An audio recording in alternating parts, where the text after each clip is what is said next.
from Orbis Environmental again, and this month I'm here to bring you guys a video on how archaeology is like detective work. So back in the fall, my colleague Ryan Duddleson and myself, we were doing an archaeological survey up in Noble County, Indiana. Prior to doing the survey, we did our records check, like my other video has shown you guys what we do, to see if there's anything that we might come across before we get out there. We did our records check. We didn't see any historical sites that might be in our project area. So while we're out there, we're doing our thing, we're surveying, and we come across this sign at an intersection close to where we were working.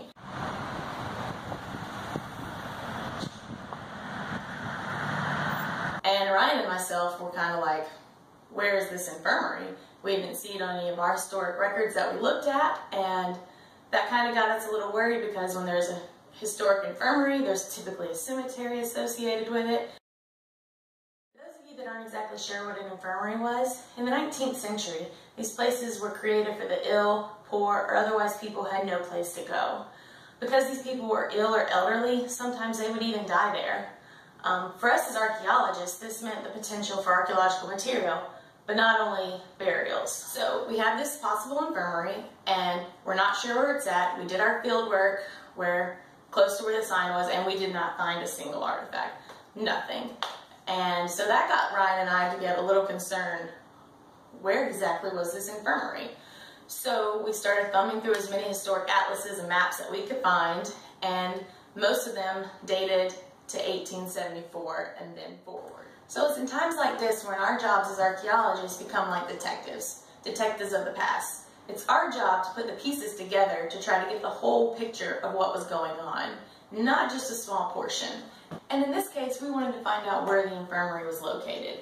But in doing this research, we uncovered a whole lot of other information as well. So how did we start our investigation? Well, we were fairly certain that the sign wasn't located where the infirmary was, but we wanted to be sure.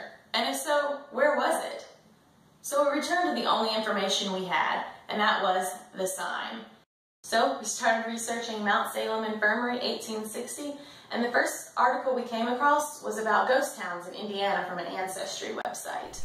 The article read, on June 30th, 1860, Jacob and Mary Foster deeded 80 acres of land, including buildings, to the Board of Commissioners of Noble County to be used by the county as a poor farm or infirmary.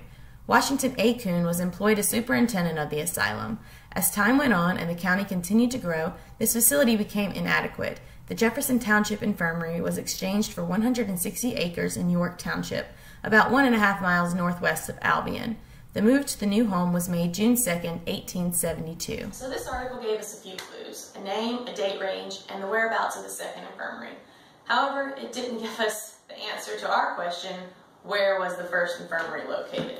That was our main goal of this investigation.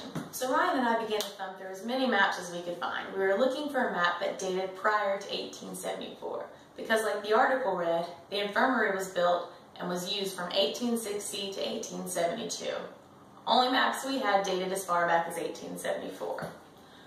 So we needed to find a map, but we couldn't find a map. We looked everywhere for a map. It took a little bit of time, but we finally found it. And lo and behold, the place we found it was from the Library of Congress.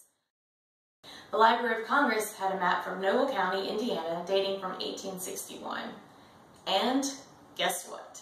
That map did show us the location of the infirmary. It was labeled as Poor Farm on the map, but it was there. The map showed us that the location of the infirmary was just south of where the sign was. So now that we knew where the location was, and we had a couple of names and a couple of articles that we had found online, we had some more information that we could find to do some more research. A little bit more research revealed to us the second superintendent of the poor farm. This guy was a farmer by the name of Smith Hadley. He was the superintendent of the poor farm from 1861 for the next 6 years.